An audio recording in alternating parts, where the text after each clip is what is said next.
center, and it's going to be a zone pressure look defensively. You see the route here from Laporta going across the middle, clear it out for St. Brown, but they're bringing pressure and then they're dropping guys. And you see it, we saw this before the show. They're man short on that back end. So what that means is you better get home up front. If you don't, you're going to be in trouble. Laporta, he's going to clear out that linebacker and vacate the middle of the field, and that's where 14 St. Brown does a lot of his damage. This is something you saw week in and week out when Ben Johnson was calling plays, and now it's the same thing with John Morton. And Jahmyr Gibbs, one of the most dynamic running backs in the league, especially when he's on the edge. Now, he can do damage between the tackles as well, but on the edge is where he's really, really special. This is kind of in between a wham play. So you'll get the tight end blocking the 3 technique, get on the edge, a crack block from the wide receiver. That means the cornerback has to make a tackle. He's out leveraged. Jared Goff thinks it's a touchdown. I thought it was a touchdown too. Anytime Gibbs is in space, you think he's going to take it the distance. And this is great play design right here. 2nd and 3. Sometimes you leave those great pass rushers unblocked, and you just design a play so good, you get that eye candy, everything going right.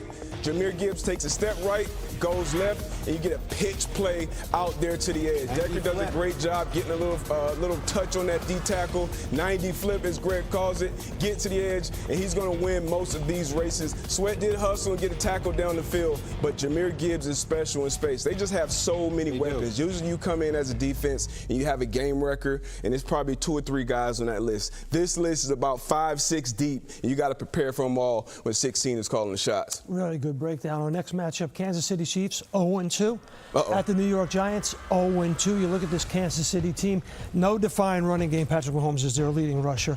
Patrick Mahomes is not finding the deep ball. Nope. And he's ranked 26th in the league on the money down.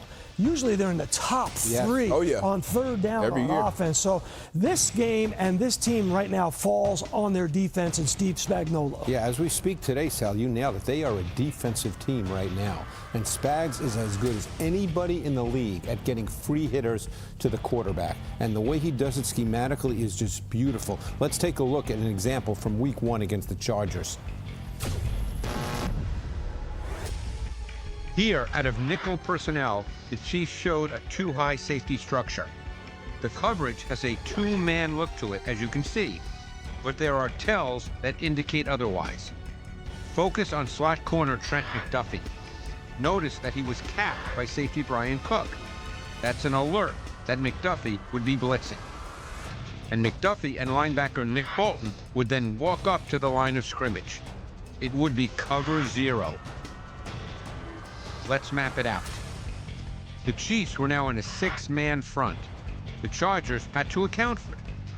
The center, left guard, and left tackle would be responsible for Jerry Tillery, Charles Omenihu, and Bolton.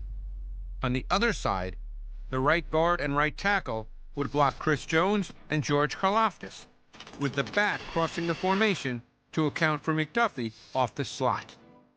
Remember, it was cover 0 with all-out blitz. So linebacker Drew Tranquil was part of the pressure. There would be no blocker to account for him, and Justin Herbert did not recognize it. The disguise and the scheme resulted in a free hitter. No one does that better than Steve. Our next matchup, Dallas Cowboys and the Chicago Bears. Now, Dak Prescott, there he is, in 2 games, has been lights out on the money down. Completing 75% of his passes, averaging over 10 yards per pass. Yeah, he's playing some very, very good ball in kind of that top 3 to 4 quarterback range, in my opinion. Brian Schottenheimer, his play caller, new head coach, one of my guys, Shotty. They're playing some good ball and close to beating your Eagles, too, going to their money man who dropped a bunch of balls that game. Now, but he's balling now, baby. Let's get to the tape and see 4 to 88 and maybe some other guys on the money down. Now, look, when they get 3rd down, 23 of 25 snaps so far has been called pass plays. This is 3rd and 1. CeeDee Lamb with the reduced split to Dak Prescott's right. He's under center. Now watch this split. Down there, when you have that cut split as a cornerback, you want to maintain that outside leverage. But when your hips are open, it's tough to do, especially against a savvy wide receiver and quarterback like these guys. So 4 to 88, it's a lot of money between those 2 guys. So you better believe he's going to be looking for his guy. Now here you got 11 personnel. He's in the gun. Dak Prescott's the money in the down. Gun. Absolutely. Money down. The money guys. A bunch of money out here. I'm sitting next to Sal. But anyway, cut cut split. Now he's going to end up being in the slot after the motion, but he's going to have one-on-one coverage once again with a cornerback outside leverage. So you saw on the last play, he gave him a stem inside, broke outside, and now he's just running away from his leverage. But I want you to watch Dak Prescott from the pocket, because when you have a zone eyes defender, you have to be patient and wait for your wide receiver. You use his eyes, you anticipate the throw, and you hit him on time and on target, which you have to do, especially on the money down. Now we have the money down in the red area. Empty. 0-1 personnel, 4 wide receivers, 1 tight end. Dak Prescott likes what he sees. He goes to an alert. And Kevontae Turpin, he came into this league as a big-time return guy. They're using him more and more on offense. So right here, you got a skinny post. It's going to be in traffic, and you really have to be on time and on target down in the red area. And Dak Prescott has been playing lights out. Now, I will be interested to see how much more they mix in the run game, especially on third down. But right now, the Chicago Bears, top of the league in man-to-man coverage. So I expect him to take advantage of those matchups, and maybe if you get George Pickens a little more involved this week. Very good. Our next matchup, Denver Broncos and the Los Angeles Chargers, 2-0. I like the way you flipped the script in that segment at the big board where we looked at Jeff Hafley, right? So all the talk is about Justin Herbert, just like Micah Parsons in Green Bay. But you got to talk about this Chargers defense and the way they are buttoned up stem to stern. And, you know, watch tape, and the rock of this defense is actually the linebacker, Diane Henley. Derwin James, a great player. Yes. Max out now for 4 weeks. But Diane Henley, the linebacker, he plays literally every snap. He is the rock. So let's look at a couple of plays from the first 2 games that show just what he is. This is why you watch the matchup. We're going to start with a running play here. And this is basically going to be a run concept on 3rd and short that we call duo. So what you're going to get essentially here, and you know this, you get 2 double teams right up front like that. You see the 2 double teams. But now Henley is the Mike on this particular play. You're going to see him right in the middle of the defense. And what you're going to see here, one of these linemen is responsible for getting up and climbing to get him. But he triggers so fast that no one can touch him. He sees it, he triggers, and he makes the tackle in the backfield. Just like his days actually as a wide receiver. That's how he started in college. Wide receiver? Yep. Here's 4th down. You're going to see Henley on the ball. Now, he's being deployed here as a spy on Geno Smith. Now, when you're a spy, one of the things is you see the clock.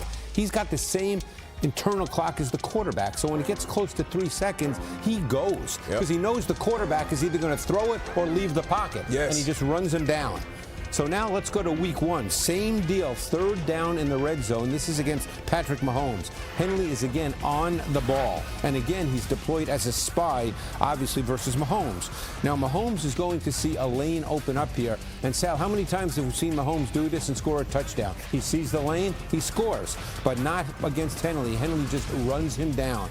So I've been watching this defense. I watched it last year where he played over 90% of the snaps. This year he's played every snap. He's really the foundation of this defense. Greg, I don't know nothing from nothing, but those 3 clips that you just showed, that guy wasn't blocked once.